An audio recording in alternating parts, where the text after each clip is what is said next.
ஓம் முருகா, வெற்றிவேல் முருகா. என் அன்பு பிள்ளையே, திருச்செந்தூரிலிருந்து உனக்காக பணப்பெட்டி வந்துள்ளது.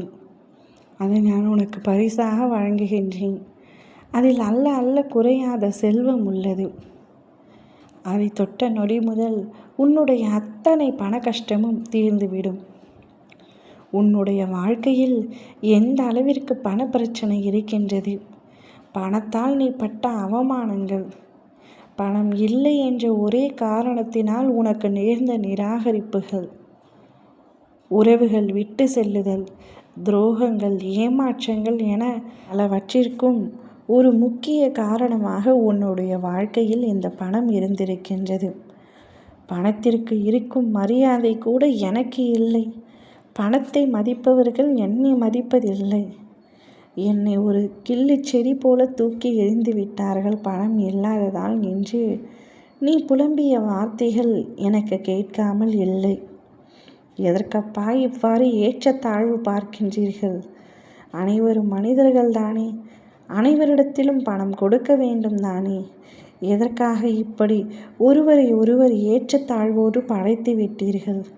நீங்கள் படைத்து விட்டீர்கள், ஆனால் கஷ்டப்படுவதும் அவமானப்படுவதும் நாங்கள் தானே என்று உன்னுடைய ஆதங்கம், உன்னுடைய பேச்சில் என்னால் புரிந்து கொள்ள முடிகின்றது. தங்கமே, ஏற்றத்தாழ்வு என்பது மனிதர்களிடத்தில் இருக்கின்றது, ஆனால் மனதில் இருக்கக்கூடாது. இங்கு பலருக்கும் அது புரிவதில்லை. பணம் இருந்தால் தன்னை ஒரு பெரிய நபர் போல அவர்களை சித்தரித்து கொண்டிருக்கின்றனர்.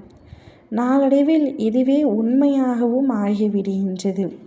பணம் இல்லாதவர்கள் இருப்பவர்களை பார்த்து மரியாதை பொங்க பேசும் பேச்சு அவர்களுக்கு இன்னும் அதிகமாக உத்வேகமாக இருக்கின்றது. இங்கு யாரும் கஷ்டப்படாமல் முன்னுக்கு வருவதில்லை. சில பேர் முன்னோர்கள் சேர்த்து வைத்த சம்பாத்தியத்தையும் சொத்து பணத்தையும் வைத்து கொண்டு இவர்களே சம்பாதித்தது போன்ற உணர்வோடும் மாறாப்போடும் திரிந்து கொண்டிருக்கின்றார்கள்.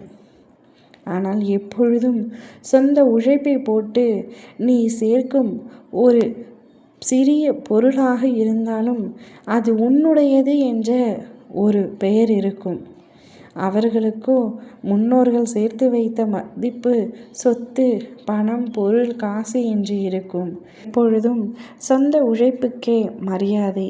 என் பிள்ளையான நீ உழைப்பால் முன்னேறியவன். நிச்சயமாக இன்னும் முன்னேறப் போகின்றாய். உனக்கான பண கஷ்டத்தை நான் தீர்க்கப் போகின்றேன். பண கஷ்டம், மன கஷ்டம் என அனைத்தையும் நான் தீர்த்து வைத்து உனக்கு ஊதிய உயர்வு, நிரந்தர வருமானம் என ஒவ்வொன்றாக உனக்கு நல்லதை நான் செய்ய போகின்றேன். என் பிள்ளையான நீயும் மற்றவர்களின் முன்னிலையில் நன்றாக வாழ வேண்டும் என்பதுதான் என்னுடைய ஆசை. நீ அனைத்து செல்வ வளங்களையும் பெற்று சீரும் சிறப்புமாக சுபிக்ஷமாக இருக்கப் போகின்றாய். உன் அப்பா நான் திருச்செந்தூரிலிருந்து உனக்கு சத்திய வாக்களிக்கின்றேன். உன்னுடைய அத்தனை பண கஷ்டமும் குறைந்துவிடும். இனி உனக்கு எல்லாமே சந்தோஷம்தான். ஓம் முருகா.